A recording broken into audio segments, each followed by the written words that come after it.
Students to IITian सरकारी को subscribe कीजिए और बेल आइकन को भी प्रेस कीजिए ताकि आप कोई वीडियो मिस ना कर सकें। तो देखिए, चलिए आज का जो हमारा टॉपिक है वो है पॉलीगॉन। ठीक, बहुभुज को हम पढ़ने वाले हैं। तो देखिए, बहुभुज होता क्या है, अगर हम उसकी डेफिनेशन की बात करें तो बहुभुज की जो परिभाषा होगी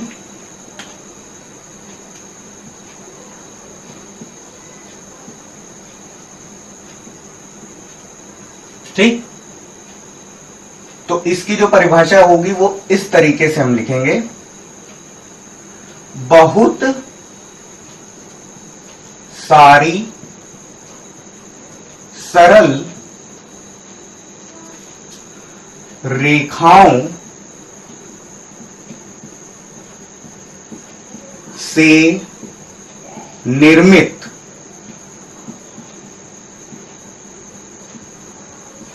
बंद आकृति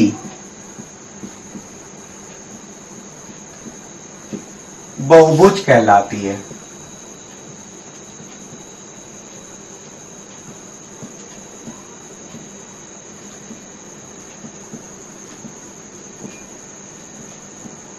ठीक, अगर इंग्लिश में बात करेंगे तो जो पॉलीगॉन की जो डेफिनेशन होगी, a closed figure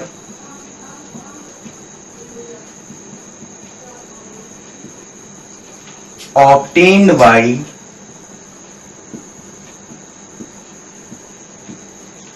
many number of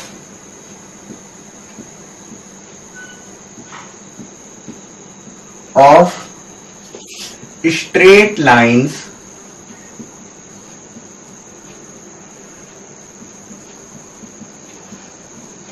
is known as polygon. ठीक है, ठीक। अब देखिए, पॉलीगॉन के टाइप कितने होते हैं। तो देखिए, टाइप पे अगर बात करेंगे तो टाइप आपके दो होते हैं। ठीक, एक आपका होता है रेगुलर पॉलीगॉन, ठीक है, और दूसरा आपका होता है इर्रेगुलर पॉलीगॉन। ठीक है, अब देखिए, जो आपका रेगुलर पॉलीगॉन है इसको हम हिंदी में कहते हैं नियमित बहुभुज।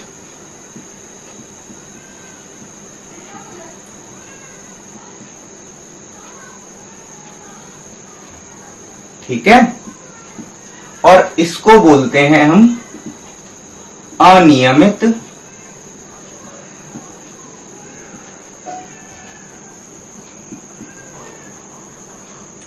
बहुभुज। ठीक,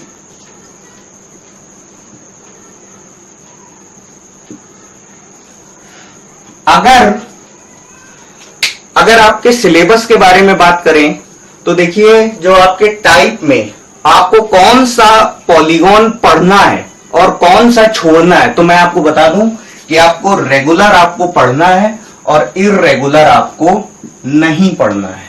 ठीक, प्रकार तो दो होते हैं, लेकिन आप चाहे एसएससी की तैयारी करें और बैंकिंग में एडवांस आती नहीं, चाहे एसएससी की तैयारी करें, चाहे यूपी टेट की तैयारी करें, चाहे सीटेट की तैयारी करें, चाहे आप रेलवे की तैयारी करें और चाहे आप पुलिस वगैरह किसी भी वेरियस एग्जाम्स की तैयारी करें, तो उसमें इर्रेगुलर से क्वेश्चन नहीं आता है। ठीक, जो आपके सिलेबस में है वो आपका रेगुलर पॉलीगॉन ही है। ठीक, तो चलिए अभी हम इसके फिगर्स के बारे में बात करते हैं। पॉलीगॉन्स के फिगर के बारे में हम लोग बात करेंगे। ठीक है, तो चलिए देखिए, फिगर के बेस पे जाएंगे तो ये इतने मैंने पॉलीगॉन बना दिए हैं, बट इनके भी कुछ नाम होते हैं और ये सब जितने भी फिगर हैं ये पॉलीगॉन की ही कैटेगरी में आते हैं। पॉलीगॉन की कैटेगरी में क्यों आते हैं, क्योंकि ये सारे के सारे क्या है, क्लोज्ड फिगर हैं। बंद आकृति जो भी होगी वो क्या होगी, पॉलीगॉन की ही कैटेगरी में आती है। ठीक, और मैंने पूरी कोशिश की है कि ये सारे पॉलीगॉन्स को मैंने रेगुलर पॉलीगॉन में बनाने की कोशिश की है। देखिए, ये जो आपका है ट्राइंगल है, ये आपका इक्विलेटरल ट्राइंगल है, ये इक्विलेटरल ट्राइंगल है, और ये आपका स्क्वायर है, ये आपका रेगुलर पेंटागन है, और ये आपका रेगुलर हेक्सागन है, और ये आपका रेगुलर ऑक्टागन है। ठीक, तो इसको मैं लिखे दे रहा हूं यहां पर। ये आपका है त्रिभुज, ठीक है, ट्राइंगल। ठीक, इक्विलेटरल ट्राइंगल है, समबाहु त्रिभुज। ठीक, लेकिन मैं वो नहीं लिख रहा हूं क्योंकि हम अभी चैप्टर पॉलीगॉन पढ़ रहे हैं। ठीक, तो ये है आपका स्क्वायर, ठीक है, तो ये है आपका वर्ग, ठीक है, और ये है आपका रेगुलर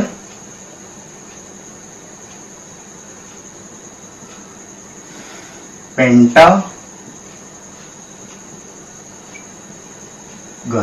ठीक, और यानी पंचभुज, ठीक है, और यह है आपका रेगुलर हेक्सागन। ठीक, यानी नियमित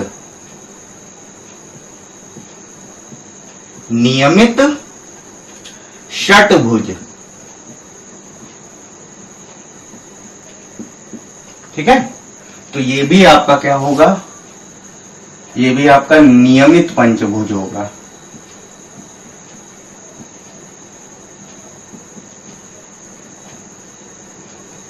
ठीक, क्योंकि हम जो चैप्टर पढ़ रहे हैं वो आपका क्या है, रेगुलर पॉलीगॉन का ही चैप्टर है। ठीक, पॉलीगॉन में हमें कौन सा टाइप पढ़ना है, जो रेगुलर पॉलीगॉन होता है उसको हमें स्टडी करना है।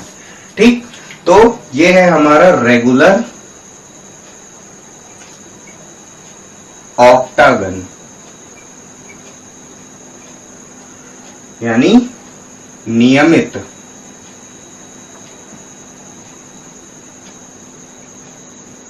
अष्टभुज। अब इसमें देखिए, इन सभी में बात क्या समान होती है। ये सारे जो आप पॉलीगॉन देख रहे हैं, ये आपका ट्रायंगल है, ये स्क्वायर है, ये रेगुलर पेंटागन है। ठीक, और ये इतने सारे हैं, लेकिन इन सब में एक बात कॉमन होती, एक बात कॉमन ये होती है, all interior angles are same.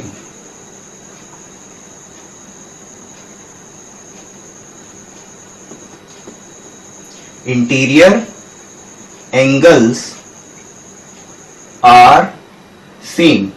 समस्त आंतरिक कोण बराबर होते हैं, आंतरिक कोण सभी बराबर होते हैं इसमें, और ऑल साइड्स आर इक्वल।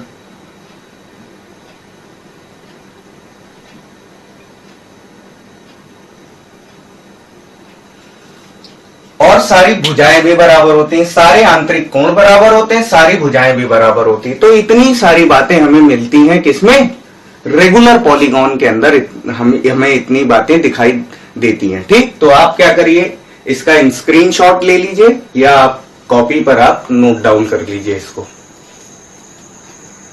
तो देखिए, अब हम लोग एक बात पे आते हैं, ये हमारे लिए बहुत इंपॉर्टेंट पॉइंट है कि बहुभुज के समस्त आंतरिक कोणों का योग जो होता है वो कितना होता है, 180 गुणे n-2 होता है। ठीक है, तो इसमें हम इसको प्रूफ करने के लिए हम कोई भी पर्टिकुलर एक पॉलीगॉन हम कंसीडर कर सकते हैं, चाहे हम ट्राइंगल ले लें।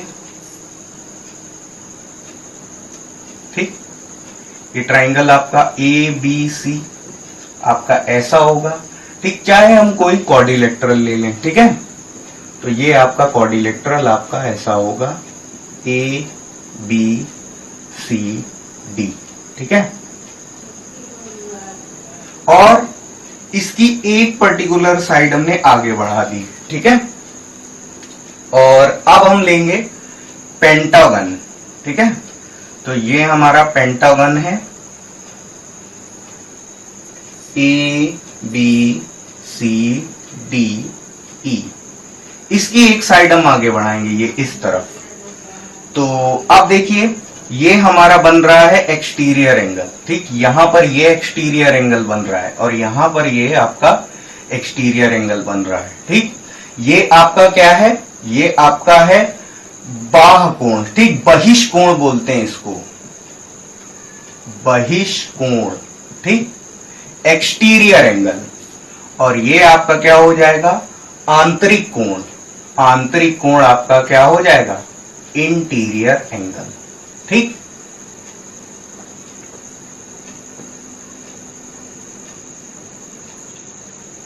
अब इन तीनों में से किसी की भी एक स्ट्रेट लाइन को लेकर के हम इसको इस फॉर्मूले को डेराइव करेंगे। जो ये फॉर्मूला हमारा निकल करके आता है, इसी फॉर्मूले को हमें डेराइव करना है, ठीक। तो हम किसी भी एक को हम ले सकते हैं। तो देखिए हमने इसी को उठा लिया, ये जो ट्राइंगल है इसी में हमने उठा लिया।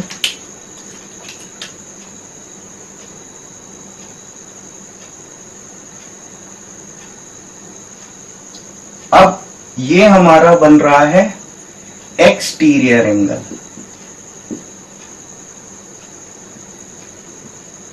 और ये हमारा बन रहा है, ये पॉइंट हमारा क्या है, ए है, ये है हमारा interior angle.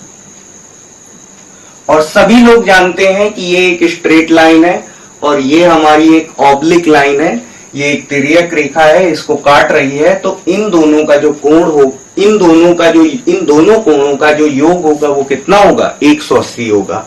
Exterior plus interior दोनों का जो योग होगा वो कितना होगा, 180 होगा।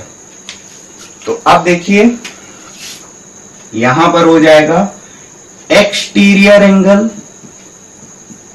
Plus interior angle equals to 180 degree. तो अब देखिए हम क्या करेंगे, अब पॉलीगॉन को हम कंसीडर कर रहे हैं, तो पॉलीगॉन को कंसीडर करने के लिए साइड्स कितनी है, n नंबर ऑफ साइड्स है, तो हम n से मल्टीप्लाई कर देंगे यहां पर, n into exterior angle plus n into interior angle equals to n into, चलिए इसको मैं, ये जो मैंने करा है इसको मैं लिख दे रहा हूं। नाउ मल्टीप्लाई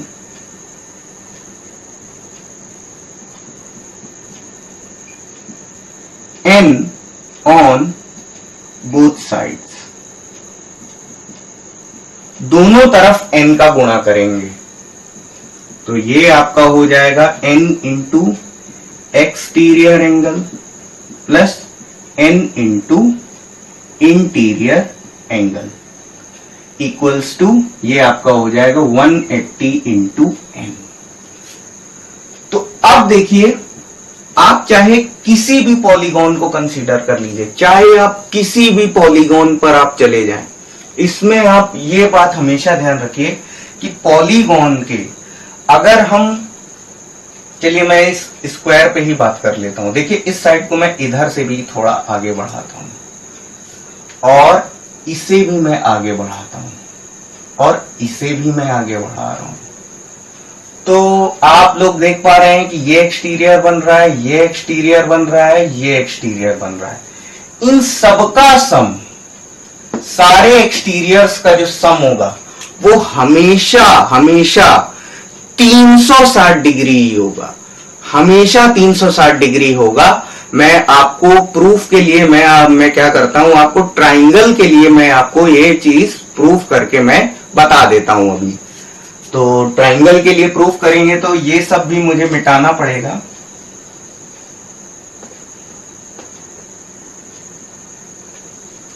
इसको भी हटाना पड़ेगा मुझे यहां पर। तो देखिए ट्राइंगल के लिए अगर प्रूफ करेंगे तो मैं इसको मैं आगे बढ़ाऊंगा, तो ये आपका एक्सटीरियर एंगल बी बनेगा और ये सी मैं यहां लिख दे रहा हूं, इसको आगे बढ़ा दे रहा हूं। तो अब आप लोग देख पा रहे हैं कि ये जो एंगल एक्सटीरियर बन रहा है ये कितना हो जाएगा, 180 डिग्री माइनस ए, और ये जो एक्सटीरियर एंगल बन रहा है ये आपका कितना बन रहा है, 180 माइनस बी, और ये जो एक्सटीरियर एंगल आपका बन रहा है ये कितना बन रहा है, 180 डिग्री माइनस सी। ठीक, अब क्या करेंगे, सबको ऐड कर देंगे, सारे एक्सटीरियर एंगल्स को ऐड करेंगे हम। तो ये हो जाएगा 180 degree minus A plus 180 degree minus B plus 180 degree minus C. तो ये आपका हो जाएगा ये हो जाएगा आपका 180 degree plus 180 degree plus 180 degree minus A plus B plus C. ये आपके इंटीरियर एंगल्स हैं, ये ट्राइंगल के इंटीरियर एंगल्स हैं। तो ये आपका 180 प्लस 180 प्लस 180, अब आप लोग देख पा रहे हैं 180 degree plus 180 degree plus 180 degree. तो ये इंटीरियर एंगल्स हैं, तो इनका सम भी कितना होगा, 180 डिग्री ही होगा। तो ये हमने क्या किया, 180 डिग्री हमने सब्ट्रैक्ट कर दिया। तो 180 डिग्री जब हमने सब्ट्रैक्ट किया तो ये आपका 180 डिग्री कट गया यहां से, तो ये आपका हो जाएगा 360 डिग्री। तो सारे एक्सटीरियर एंगल्स का जो सम आप लोग यहां पर देख पा रहे हैं, जो सारे एक्सटीरियर एंगल्स का जो सम आप देख रहे हैं, वो आपको कितना यहां पर दिखाई दे रहा है, आपको दिखाई दे रहा है 360 डिग्री एक्सटीरियर एंगल्स का सम आपको दिखाई पड़ रहा है यहां पर। तो ये चीज होती है, चाहे आप पॉलीगॉन आप ट्राइंगल कंसीडर करें, चाहे आप नैनोगन कंसीडर करें, चाहे आप ऑक्टागन कंसीडर करें, चाहे आप पेंटागन कंसीडर करें, चाहे आप स्क्वायर कंसीडर करें, कुछ भी पॉलीगॉन आप कंसीडर कीजिए, जो एक्सटीरियर एंगल्स का जो सम होता है वो हमेशा कितना आता है, 360 डिग्री ही आता है। ठीक, तो n इंटू एक्सटीरियर एंगल्स, तो n एंगल्स हैं, तो n एंगल्स का ये सम होगा। तो इसे मैं लिख रहा हूं कितना, इसे मैं लिख रहा हूं 360 प्लस, और ये आपका हो जाएगा n into interior angle is equal to 180n। अब देखिए, अब मैं यहां से इसको ट्रांसफर कर रहा हूं, ये n इंटू इंटीरियर एंगल्स, तो ये आपका हो जाएगा 180n माइनस 360। तो देखिए इसी में हम आगे बढ़ते हैं। तो ये आपका आ रहा है n into interior angle is equal to 180 into n minus 360। तो n इंटू इंटीरियर एंगल और 180 अगर हम कॉमन लेते हैं तो ये आपका 180 इंटू n माइनस 2। ठीक, अब ये आपका क्या हो रहा है, sum of all interior angles of a polygon equals to 180 into n minus 2। बहुभुज के समस्त आंतरिक कोणों का योग बराबर कितना आ रहा है, 180 इंटू n माइनस 2। जो हमने इधर से स्टार्ट करके यहां तक हमने लिखा, यही इसका क्या है, डेरिवेशन है। बट डेरिवेशन आपको कभी भी पेपर में करने के लिए नहीं आएगा, बट ये चीज कैसे आती है, अगर बाय द वे अगर आपसे कोई पूछ लेता है तो ये आपको पता होना चाहिए कि इस फॉर्मूले को हम कहां से प्राप्त करते हैं। जो हम सवालों में हम बहुत सारे सवाल कर लिए, 3-4 सवाल, 10 सवाल, 15 सवाल, ठीक, लेकिन अगर ऐसा सवाल आ गया कि जिसमें भाई प्रूफ करना है तो कैसे प्रूफ करेंगे, 180 इंटू n माइनस 2, जितना आपने यहां से स्टार्ट करेंगे और यहां पर आपका एंड हो जाएगा, यही इसका डेरिवेशन है। ये छोटा सा डेरिवेशन है, ये चीज कैसे आती है इसका आपको थोड़ा फील आना चाहिए। अब हम लोग बात करेंगे विकर्णों की संख्या, नंबर ऑफ डायगोनल्स पे हम लोग बात करेंगे यहाँ पर। तो आप लोग देख रहे हैं कि यहाँ पर पॉइंट्स कितने पॉइंट्स हैं, ये पेंटागन आपके सामने बना हुआ है, पॉइंट्स आपके 5 हैं। ये कितने हैं, P1, P2, P3, P4, P5। अच्छा, डायगोनल क्रिएट करने के लिए कितने पॉइंट्स की जरूरत होती, 2 पॉइंट्स की। ठीक, तो आप लोग देख पा रहे हैं कि P1 और P2, ये P1 P2 आपका डायगोनल नहीं है, P1 P2 आपकी पेंटागन की साइड है। तो मैं आपको बताता हूं, जितने भी ये आपके डॉटेड लाइन से बने हुए हैं ये आपके डायगोनल हैं, और आप सबको पता है कि डायगोनल क्या होते हैं।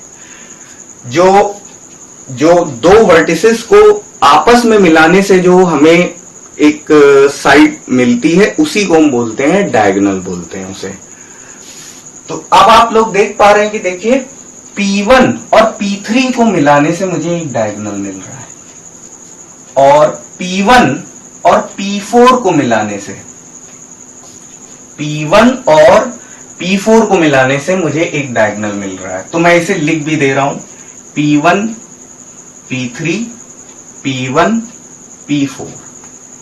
और अब आप लोग देखेंगे, अब मैं आ जाऊंगा पॉइंट P2 पर। तो P2 पर आएंगे तो P2 को P4 से मिलाने से एक डायगोनल मिल रहा है, ये आपका P2 P4 हो जाएगा, P2 P4। और P2 P5, P2 P5 इसको मिलाने से एक डायगोनल मिल रहा है। अगर मैं बात करूं इसके बारे में बात करूं, अगर P3 वर्टेक्स की बात करूं तो P3 को P5 से मिलाने पर मुझे एक ही डायगोनल मिल रहा है। ये जो आपका वर्टेक्स यहां पर है, जो P3 वर्टेक्स है, उससे केवल और केवल मुझे एक ही डायगोनल मिल पा रहा है। ये आपका क्या हो जाएगा, P3 P5। और आगे बढ़ते हैं, अब P4 के बारे में बात करते हैं। तो P4 को P1 से मिलाने पर क्या मिल जाएगा, P4 P1। और P4 को P2 से मिलाने पर मुझे क्या मिल जाएगा, P4 P2। और P5 को P3 से मिलाने पर क्या मिल जाएगा मुझे, P5 P3। लेकिन आप लोग बताइए कि P4 P1 और P1 P4, P4 P1 P1 P4 क्या एक ही नहीं है? तो हम इसको एक ही बार कंसीडर करेंगे ना, तो इसको मैं यहां पर काट दे रहा हूं। क्यों? क्योंकि इसे मुझे गिनती में शामिल नहीं करना है, तो मैंने इसलिए इसको काट दिया है। अब देखिए P2 P4 और P4 P2 क्या ये सेम नहीं है? क्या सेम है, इसलिए मैंने इसको काट दिया है। अब P3 P5 P5 P3 ये भी दोनों सेम है, तो मैंने इसको काट दिया है। अब जो हमें डायगोनल्स जो मिलेंगे, ये जो आपको दिख रहे हैं, ये इतने ही डायगोनल्स हमारे बन रहे हैं, इससे ज्यादा हमें नहीं मिलेंगे। देखिए इन दोनों को, इन सबको जोड़ लीजिए, ये जो नंबर आएगा यही हमारे क्या होंगे, नंबर ऑफ डायगोनल्स होंगे। तो ये आपका कितना हो रहा है, 2 + 2 + 1। तो नंबर ऑफ डायगोनल्स हमें मिल जाएंगे 5। बट अब ये पेंटागन था, छोटा केस था, तो इसको हमने कर लिया। लेकिन अब ऐसा आपके सामने मान लीजिए क्वेश्चन आ जाए जिसमें क्या है कि आपके बहुत सारी साइड्स हैं। भाई बहुभुज का तो मतलब ही है बहुत सारी साइड्स, तो हमने लिया छोटा बहुभुज। अगर बड़ा बहुभुज हो, ऑक्टागन, नैनोगन, डेकागन, ठीक, द्वादश भुज, अब इसके सामने, अब इसके अलावा भाई कितने नाम होते हैं भाई, उसको मैं कंसीडर नहीं कर रहा हूं। ठीक, खैर हम मान लीजिए n साइड्स वाले उसको अगर कंसीडर करते हैं, या इसी में अगर n साइड वाले अगर हम पॉलीगॉन को कंसीडर करते हैं जिसमें क्या है, n साइड्स हो, तो देखिए ये आपका पॉइंट्स को मिलाने पर ये आपका P1 P2 P3 ... और ये आपका Pn तक जा रहा है। तो इस तरीके से हम क्या कर रहे हैं कि हर पर्टिकुलर पॉइंट को दूसरे पॉइंट से मिलाने के बाद ही हमें डायगोनल प्राप्त होता है। तो देखिए हमें डायगोनल को प्राप्त करने के लिए नंबर ऑफ पॉइंट्स हमें कितने चाहिए होते हैं, नंबर ऑफ पॉइंट्स हमें 2 पॉइंट्स चाहिए होते हैं। तो इसमें एक कंसेप्ट लगता है, इसमें थोड़ा सा एक 11th में आपको पढ़ाया जाता है परम्यूटेशन एंड कॉम्बिनेशन। तो उसका जो कॉम्बिनेशन वाला जो हिस्सा होता है, कॉम्बिनेशन यहां पर फॉलो होता है। तो कॉम्बिनेशन यहां पर फॉलो होता है, तो ये देखिए ये आपका हो जाएगा NC2। और इसमें से देखिए अब अगर मैं बात करूं कि जैसे ये हमारा पेंटागन है और ये 5 साइड्स हैं, 5 साइड्स हैं, तो हमें 5 को सब्ट्रैक्ट करना पड़ता है। तो अगर n साइड्स हैं तो हमें यहां पर क्या n को सब्ट्रैक्ट करना होगा। आप देखिए एक्चुअली में एनसीआर का फॉर्मूला होता है, एनसीआर का फॉर्मूला होता है n factorial upon r factorial into n minus r factorial. तो उसके अकॉर्डिंग ये आपका हो जाएगा n factorial upon 2 factorial into n minus 2 factorial minus n. अब इसको सॉल्व करेंगे, ये देखिए इसको थोड़ा सा बढ़ा करके लिखेंगे तो ये आपका n into n minus 1 into n minus 2 factorial divide by 2 factorial की वैल्यू 2 ही होती है, n minus 2 factorial minus n। तो n माइनस 2 फैक्टोरियल से n माइनस 2 फैक्टोरियल कट जाएगा और ये आपका हो जाएगा n into n minus 1 minus n by 2। तो ये एक्सप्रेशन हमारे यहां पर आ रहा है, तो इसको आगे सॉल्व कर लेते हैं। तो ये आपका क्या हो जाएगा, देखिए एलसीएम जब हम लेंगे तो ये आपका n into n minus 1 minus 2n upon में हो जाएगा 2। तो ये आपका हो जाएगा n जब अंदर मल्टीप्लाई करेंगे तो ये n square minus n minus 2n upon 2। तो ये आपका हो जाएगा n square minus 3n upon 2। और अब देखिए n अगर हम कॉमन लेते हैं तो ये आपका n और ब्रैकेट में हो जाएगा n माइनस 3 बाई 2। ये आपका स्टैंडर्ड फॉर्मूला है, ये आपका स्टैंडर्ड फॉर्मूला है नंबर ऑफ डायगोनल्स के लिए। और अगर आपको लग रहा है कि ये स्टैंडर्ड फॉर्मूला नहीं है, अगर आपको इसमें डाउट है तो देखिए मैंने पेंटागन के केस में कितने डायगोनल्स कैलकुलेट करके निकाले थे, तो यहां पर भी मैं चेक करके देख लेता हूं। तो देखिए पेंटागन में साइड्स, ये यहां पर n बस बताना ये रहता है कि n डिनोट करता है किसको, नंबर ऑफ साइड्स को डिनोट करता है, सिंपल सी बात है। n आपका नंबर ऑफ साइड्स को डिनोट करता है और नंबर ऑफ साइड्स क्या होगी, भुजाओं की संख्या। तो n हमारा नंबर ऑफ साइड्स को डिनोट करता है। तो अगर हमने पेंटागन का केस अगर कंसीडर किया है तो पेंटागन में नंबर ऑफ साइड्स कितनी होंगी, 5 साइड्स होंगी। तो n की जगह पर मैं क्या रखूंगा, 5 रखूंगा। तो n की जगह पर जब मैं 5 रखूंगा तो ये आपका क्या हो जाएगा, 5 इंटू 5 माइनस 3 डिवाइड बाई 2। और ये आपका हो जाएगा 5 इंटू 2 अपॉन 2। तो ये ये आप लोग देख रहे हैं कि वहां पर हम लोगों ने सही में हमने डायगोनल्स को हमने गिना था, बट यहां पर ये फॉर्मूले से ही हमें क्या मिल गया, फॉर्मूले से ही नंबर ऑफ डायगोनल्स हमें मिल गए, ठीक। और इसके अलावा हमें और कोई केस कंसीडर करने की जरूरत नहीं है, क्योंकि आपका सर पक जाएगा अगर आप हेक्सागन में और ऑक्टागन, नैनोगन, डेकागन अगर इन सबको अगर आप कंसीडर करने चले गए तो भाई आपके सर में कुछ भांगड़ा टाइप का ऐसा होने लगेगा कि जो आप बर्दाश्त नहीं कर पाएंगे। तो आपको अगर ये डेरिवेशन अगर आपको नहीं अच्छा लग रहा है तो आप इसके फाइनल रिजल्ट पर ही फोकस रहिए और आपके जो भी प्रॉब्लम्स हैं ये इतने से एक्सप्रेशन से ही आपके सॉल्व हो जाएंगे। आपको डेरिवेशन की जरूरत आपको किसी भी एग्जाम में नहीं पड़ेगी, आपको इस केवल और केवल इस स्टैंडर्ड फॉर्मूले की जरूरत पड़ेगी। बट अगर कोई पूछ ले कि कैसे आता है ये फॉर्मूला, आपसे मान लीजिए कोई ये कहने आता है कि भाई तुम बहुत बड़े धुरंधर हो पॉलीगॉन के, तो ये बताओ जो है कैसे जो है ये फॉर्मूला आता है, तो आप उसे बता पाए। आपको किसी क्वेश्चन को सॉल्व करने के लिए आपको केवल ऊपर का नॉलेज होने की बजाय अगर आपको रूट नॉलेज भी है तो ये बहुत अच्छी बात है, तभी आप एक सफल स्टूडेंट आप बन सकते हैं। चलिए, जो हमने फॉर्मूला ऑब्टेन किया है, अब इसी से हम नंबर ऑफ डायगोनल्स किसी पर्टिकुलर पॉलीगन के लिए हम कैलकुलेट करेंगे। तो देखिए, हमने पेंटागन का तो हमने निकाला था, गिनकर के भी निकाला था और फॉर्मूले से भी चेक किया था, तो दोनों में क्या आ रहा था, सेम आ रहा था। बट अब हम हेक्सागन के लिए जाएंगे तो हेक्सागन में नंबर ऑफ साइड्स कितनी होंगी, 6। तो n की जगह पर हम क्या यूज करेंगे, 6। तो ये आपका हो जाएगा 6 इंटू 6 माइनस 3 डिवाइड बाई 2। तो ये आपका हो जाएगा 3 इंटू 3, तो ये आपका हो जाएगा 9। ठीक, आपको गिनने की कोई जरूरत नहीं है क्योंकि आपके पास इतना पेपर में टाइम ही नहीं रहेगा कि आप उस तरीके से बना करके करें। आपको सिर्फ ये आपको याद होना चाहिए।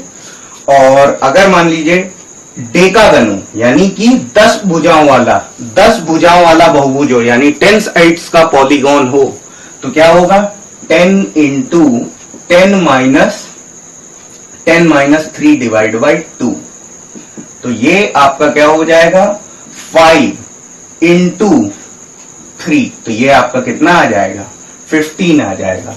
तो इस तरीके से हम नंबर ऑफ डायगोनल्स को हम कैलकुलेट कर लेते हैं, हम किसमें, पॉलीगॉन में।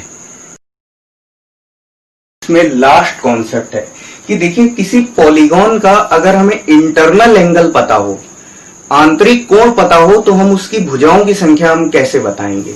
तो देखिए मैंने एग्जाम्पल के लिए क्या किया है, एक रेगुलर हेक्सागन लिया है, ठीक, पॉलीगॉन की जगह अगर हम इसको कर दे हेक्सागन, ठीक, हालांकि हेक्सागन को पॉलीगॉन लिखने में भी कोई प्रॉब्लम नहीं है, बट हेक्सागन जब हमें पता है, ठीक, पॉलीगॉन ही ठीक रहेगा, क्योंकि अभी तो हमें भुजाओं की संख्या पता ही नहीं है। पॉलीगॉन इज रेगुलर, ठीक, ये क्या है, एक रेगुलर पॉलीगॉन है। लेकिन मैं एग्जाम्पल के लिए हेक्सागन ले रहा हूं इसे, क्योंकि ये हेक्सागन ही है बेसिकली। तो इसका जो एक्सटीरियर एंगल होगा, देखिए हेक्सागन अगर है तो जो इंटीरियर एंगल होगा वो कितना होगा, 120 डिग्री होगा, 120 डिग्री। और ये आपका जो एक्सटीरियर एंगल होगा, बहिष्कोण जो होगा वो कितना होगा, 60 डिग्री होगा। और इसी तरीके से अगर इसको भी अगर हम बढ़ाएंगे तो ये भी आपका निकल करके कितना आएगा, 60 डिग्री, और ये भी आपका कितना आएगा, 60 डिग्री, और ये भी आपका कितना आएगा, ये भी आपका 60 आएगा, यहां पर भी आपका 60 डिग्री आ जाएगा, और यहां पर भी आपको मिलेगा 60 डिग्री ही मिलेगा। अब देखिए आप कि ये जो साइड है ये क्या है, सेंटर से पास हो रही है, ये क्या है, डायमीटर है, डायमीटर है, तो ये सेंटर से पास हो रही है, तो ये जो 120 डिग्री का जो एंगल है इसको भी ये क्या करेगी, बाइसेक्ट करेगी। तो ये आपका कितना हो जाएगा, 60 डिग्री, यहां पर ये भी आपका हो जाएगा 60 डिग्री, और ये सेंटर पर ये सारे के सारे एंगल क्या हो जाएंगे, 60 degree, 60 degree, 60 degree, 60 degree, 60 degree, ये सारे के सारे एंगल कितने हो गए, 60 डिग्री के ही एंगल हो गए। अब देखिए, अब अगर आपको नंबर ऑफ साइड्स अगर कैलकुलेट करनी है तो देखिए आपको आप देख पा रहे होंगे कि जो बहिष्कोण है, तो जो सेंटर पर जो हमें ट्राइंगल के अंदर जो एंगल मिल रहा है उसके बराबर है। तो ये पूरा गोला कितना है, ये पूरा एंगल जो बन रहा है ये आपका क्या है, कंप्लीट एंगल है, ये आपका कितना है, ये पूरा जो सेंटर पर जो मिल रहा है हमको ये है आपका 360 डिग्री। और जो आपका एक्सटीरियर एंगल से जब हम इसे डिवाइड कर देंगे तो हमें क्या मिल जाएगा, ये आपका 60 डिग्री से डिवाइड कर देंगे तो आपको नंबर ऑफ साइड्स क्या मिल जाएंगी, 6 मिल जाएंगी। 6 किसको रिप्रेजेंट कर रहा है, 6 नंबर ऑफ साइड इसे रिप्रेजेंट कर रहा है हेक्सागन को। तो इसी तरीके से अगर कोई पॉलीगॉन होगा जिसमें n नंबर ऑफ साइड्स होंगी, तो उसके उस n नंबर ऑफ साइड्स होंगी, तो अगर हमें पता करनी होंगी कि कितनी साइड है, तो उसमें हम क्या करेंगे, 360 डिग्री डिवाइड बाई हम क्या करेंगे, एक्सटीरियर एंगल से हम डिवाइड कर देंगे तो हमें क्या मिल जाएगा, नंबर ऑफ साइड्स n मिल जाएंगी। तो ये भी आपका क्या है, एक स्टैंडर्ड फॉर्मूला है, ठीक है। ओके, तो आप लोग देख रहे हैं कि देखिए कुछ आपके पॉलीगॉन होते हैं जिनके इंटीरियर एंगल्स कुछ आपके इस टाइप से होते हैं, हालांकि आप निकाल भी सकते हैं, ऐसी कोई विशेष प्रॉब्लम नहीं है। बट अगर आप इतने पॉलीगॉन्स के अगर एंगल को याद कर लेते हैं, इंटीरियर एंगल्स को याद कर लेते हैं, तो फिर आपके लिए क्या होगा कि आपके पास पहले से कोई जानकारी होगी, तो आपकी जो कैलकुलेशन है वो मिनिमाइज हो जाएगी। और कैलकुलेशन अगर मिनिमाइज हो जाएगी तो आपको ज्यादा टाइम मिल जाएगा किस और डिफिकल्ट प्रॉब्लम्स को डील करने के लिए। तो देखिए अगर हम पेंटागन के लिए डील करते हैं तो पेंटागन में हमारा जो इंटीरियर एंगल होता है वो आपका 108 डिग्री और 3π/5 रेडियन, ठीक। तो ये इस तरीके से ये आपका होता है पेंटागन के लिए, ये आपका होता है हेक्सागन के लिए ये आपका हेप्टागन यानी कि सप्तभुज, हेप्टागन यानी कि सप्तभुज, ठीक, जिसमें 7 भुजाएं होती हैं वो क्या होता है, हेप्टागन होता है। और ऑक्टागन, और ये आपका नैनोगन, नैनोगन यानी नवभुज कहते हैं। अब क्या क्या नाम अब हिंदी में रखेंगे, थोड़ा सा ये अजीब हो जाता है, तो इसको नैनोगन, नैनोगन जिसमें 9 भुजाएं होती, डेकागन जिसमें 10 भुजाएं होती, 10 भुज, ठीक। तो अब ये इतना सब कुछ आपको याद रख लेंगे तो आपके लिए, आपको क्वेश्चन सॉल्व करने में काफी सहूलियत रहेगी। लेकिन बाय द वे अगर आप भूल जाते हैं और आपके सामने क्वेश्चन आता है, तो देखिए क्वेश्चन अगर आएगा तो आपसे पूछेगा या तो number of sides,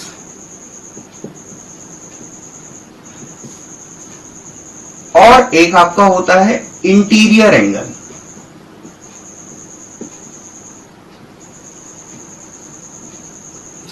exterior angle,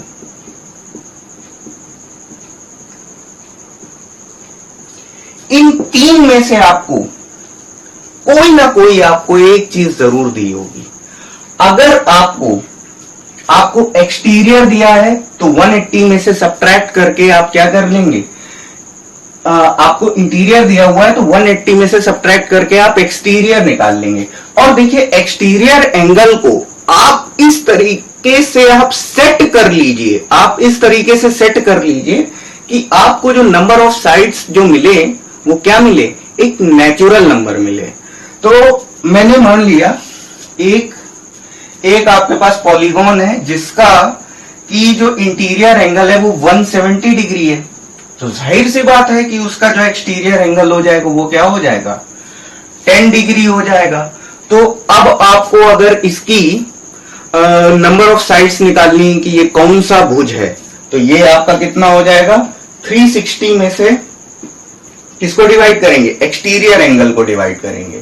तो ये आपका कितना है, ये आपका 10 है, तो ये आपका 0 से 0 कट जाएगा और ये आपको क्या मिल जाएगा, 36 साइड मिल जाएंगी। तो ये क्या हो जाएगा, 36 भुज। इस तरीके की कैलकुलेशंस होती हैं। और चलिए अब इस कॉन्सेप्ट को ओवर करते हैं, क्योंकि पॉलीगॉन का जो कॉन्सेप्ट है वो खत्म हो चुका है। पॉलीगॉन में इससे ज्यादा अलग कोई चीज पूछी नहीं जाती है। Thanks for watching this video, God bless you.